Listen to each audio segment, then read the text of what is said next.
네, 여러분들은 아침을 어떻게 시작하세요? 미국의 새로운 대통령은 아침에 그 텔레비전을 많이 보는데 특히 이제 MSNBC의 그 모닝조를 보고 모닝조가 MSNBC라는 것 때문에 좀 그 진보적인 패널리스트들도 많이 있지만 그 조 스카보로 진행자 남자 여자 가운데서 주도적인 진행자인 남자가 공화당의 플로리다주 하원 의원이었고 오피니언을 그 많이 그 게더링하는 그런 그 뉴스잖아요. 그래서 보다가 이 모닝 그 스카브로의 조 스카브로에게 트위터도 보내고 트윗도 하고 그리고 패널리스트들에게도 마찬가지랍니다. 그런데 대통령이 자꾸만 이제 아침에 텔레비전을 보면서 자신에 대한 그 커버리지에 대해서 불만을 갖게 되고 하니까 지금 그 대통령을 옆에서 보좌하는 사람이 문제 해결점을 제시를 했어요. 텔레비전 좀 덜 보세요. 그랬다는데요. 그래도 이 인준 작업은 좀 그 유연하게 대부하고 있는 것 같습니다. 물론 이제 처음에 뭐 돈을 관리하는 뭐 상무부, 재무부 이런 곳에 미국이 경제 파탄을 일으키는데 뭐 주범이라고 표현하는 사람들도 있죠. 그런 뭐 골드만삭스 사람들이라든가 포크로저를 많이 그 집을 시키게 한 그런 그 은행을 가지고 있었던 사람이라든가 아니면 그 러시아가 다른 나라를 침공했는데 그래도 그런 러시아를 경제 제재를 해서는 안 된다는 사람을 국무장관으로 지명을 하고 해서 이게 될 것인가 했는데 지금 공화당이 다수당이기 때문에 상원에서 52명, 100명 가운데 아주 뭐 거의 되는 것으로 보시면 되겠습니다. 오늘 아침에 그 니키 헤일리 사우스캐롤라이나주 주지사가 이제 유엔 대사로서 96대 4로서 이제 통과가 됐고 이제 곧 주지사 자리 사임하겠네요. 그리고 이제 부지사가 2년 남은 임기를 채우게 되는데 유엔 대사가 연봉이 많다면 많고 적다면 적네요. 대통령이 뭐 40만 달러 조금 넘는데 18만 7천 달러, 사우스캐롤라이나 주지사의 연봉이 10만 6천 달러였다고 하네요. 그리고 어제 말씀드린 사람의 두 사람이 더 추가가 됐습니다.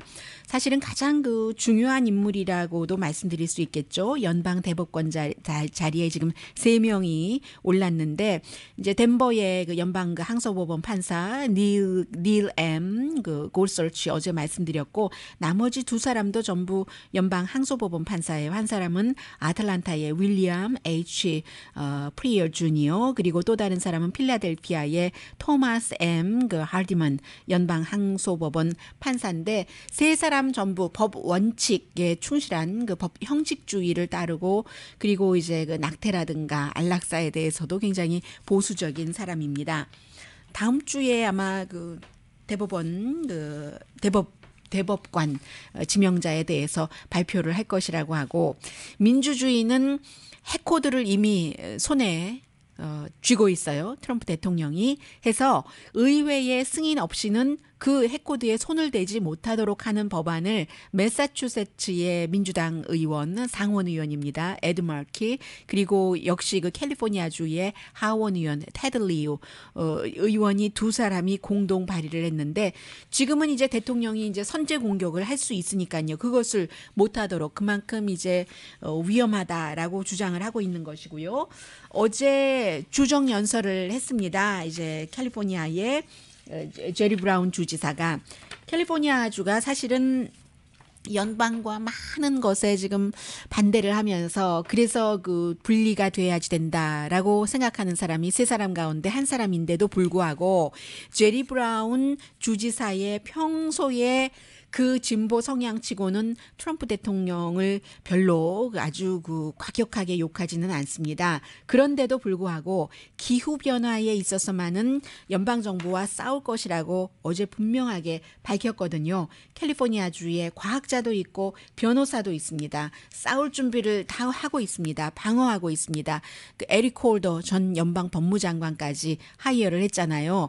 캘리포니아의 미래로 보는 거죠. 이 기후변화와 관련된 산업 같은 것도요. 그리고 캘리포니아의 성격으로도 보는 것이고요. 기후변화를 막고 깨끗한 그 환경 같은 것을 유지를 한다는 것이요. 해서 이제 이산화탄소 같은 것을 제한을 하겠다. 자동차에 있어서. 근데 이것은 연방 환경청의 승인 없이는 안 됩니다. 그래서 연방 환경청의 경우는 지금 어떤 환경 규제를 더 줄이려고 하는 것이기 때문에 상충되는 거잖아요. 해서 캘리포니아주의 카멜라 해리스 전 검찰총장이었고 이번에 상원 의원으로 당선돼서 청문회에서 연방 환경청장 그 지명자에 대해서 굉장히 그 카멜라 해리스가 질문을 까다롭게 했어요. 캘리포니아주를 제외를 해줄 것인가? 예를 들어서 연방의 그 연비 기준과 캘리포니아주의 연비 기준이라든가 아니면 그 오염도 자동차에서 배기가스를 내는 것 해서 이제 자동차 회사에서 캘리포니아주의 자동차를 팔려면 이산화탄소 배출을 이 정도까지는 낮춰야지 된다. 그런 것들 할 뜻이 있는가 했더니 그 스캇 그 프리트 이 지명자가 그 답변을 하겠어요. 요리조리 빠져나가죠. 그래서 이제 전에는 이 지명자가 어떤 주 오클라호마의 검찰총장이었을 때는 연방 환경청을 고소까지 했어요. 왜냐하면 민주당의 연방 환경청에서는 워낙에 환경 어떤 그 보호를 하기 위해서 여러 가지를 그 까다롭게 하니까 아니 주정부가 그 권한이 있지 환경에 대해서도 정할 수 있는 오클라호마 검찰총장일 때는 그렇게 얘기를 했는데 캘리포니아주를 대표하니까 카멜라 해리스 연방 상원 의원이 캘리포니아주를 예외로 해줄 수 있느냐 내용은 반대지만요 환경 보호를 지금은 더 많이 한다는 쪽으로 그렇게 얘기했을 때 당연히 그 질문을 받을 것을 준비를 하고 나서 그 웨이브에 대해서는 우리가 좀 생각을 해봐야지 되는데라고 답변을 피하더군요. 캘리포니아주가 주정부를 고소했던 적도 있어요. 우리는 더 깨끗한 환경, 깨끗한 그런 자동차를 킵하겠다는 뜻으로 2007년도가 부시 행정부였잖아요. 그 당시에 캘리포니아가 우리는 그 자동차를 더 연방 기준보다는 깨끗한 자동차만 우리 주에서는 팔겠다 해서 캘리포니아주가 연방 그 정부를 소송을 했는데 소송이 끝나기 전에 2008년도 선거하고 오바마 행정부가 들어왔기 때문에 그때는 이제 웨이브를 해준 거예요. 캘리포니아주에서 파는 자동차 같은 것은 다른 데서 파는 것보다는 더 좀 깨끗한 환경에 대해서 그렇게 하도록 했는데 사실은 캘리포니아주뿐만이 아니라 13개 주에서 이처럼 깨끗한 자동차 같은 것을 법으로 만들고 있기 때문에 이 부분도 굉장히 이제 주정부와 싸워야지 될 부분인데 제리 브라운 주지사만 하더라도 무조건 싸울 수가 없는 게 기간 산업 같은 것은 캘리포니아주의 뭐 고속 열차라든가 도로도 얼마나 많이 하이웨이 같은 것도 보수 공사를 해야지 돼요. 그런 부분은 이제 연방 정부의 기금을 받아와야지 되기 때문에 무조건 싸울 수만은 없고 밀고 당기기를 해야지 되는 입장입니다. 주말에 여성들 그 마치가 뭐 로스앤젤레스, 뉴욕, 뭐 워싱턴에서 많이 있어서 몇백만 명이 있었는데 지금은 이제 과학자들이 행진을 하는 것을 기획을 하고 있답니다. 이미 뭐 며칠 되지 않았는데 몇만 명이 서명을 했고 유니버시티 오브 텍사스의 보건 그 과학센터의 한 그 전문가도 주도를 하고 있는데 이런 것들이 이제 계속 환경 규제 지금까지 해왔었던 것을 없앤다고 하고 이미 그런 것을 시작을 하고 연방 환경청의 기후 변화에 관한 데이터 같은 것도 다 삭제하라고 해서 내려버리고 했으니까 과학자들이 너무나 그 걱정들을 하는 겁니다. 기후 변화를 포함한 그 환경을 인간이 오염시키는 것이 분명한데 하면서 이 중요성을 알리겠다고 이제 날짜가 아직 정해진 것은 아니고 장소가 정해진 것도 아니지만 적어도 뭐 수백 명들의 과학자들이 지금 또 과학 그룹도 마찬가지고 참여를 해서 그 같은 행진을 하도록 지금 기획을 하고 있고요.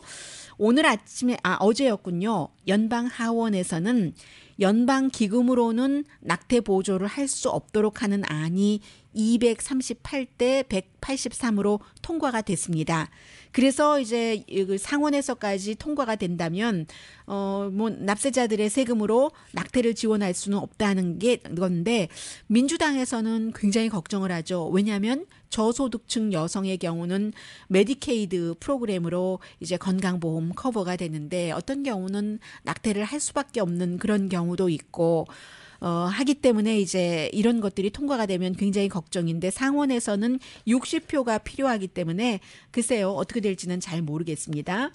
이런 여러 가지 이슈들에 대해서 특히 이제 미국을 우선으로 하는 이슈에 대해서 미국 사람들이 어제 제가 한 여론조사 기구를 통해서 말씀드렸는데 모닝 컨설트와 폴리티코는 보수적인 그런 그 언론이나 여론조사를 하는 그런 기구는 아니잖아요. 진보라고 오히려 할 수 있죠. 폴리티코가 워싱턴 포스트와 또 같은 회사이기 때문에.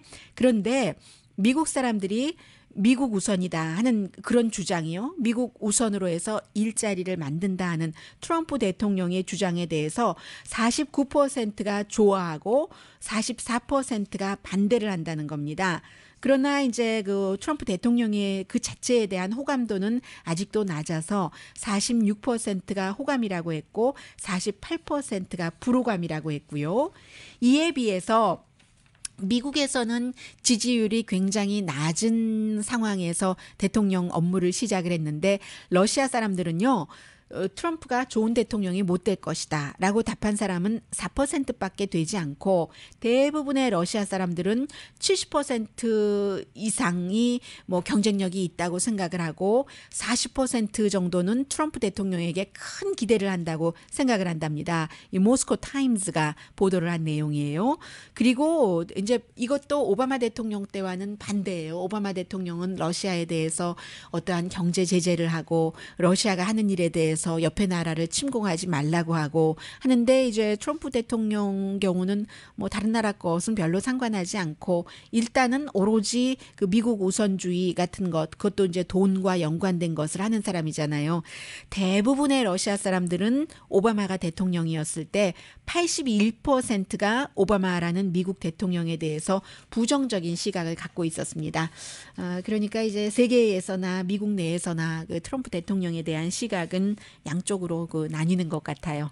잠시 뒤에는 월스트리트 그리고 이제 미국의 경제, 미국의 부자들이 지금 어떻게 움직이고 있는가 하는 것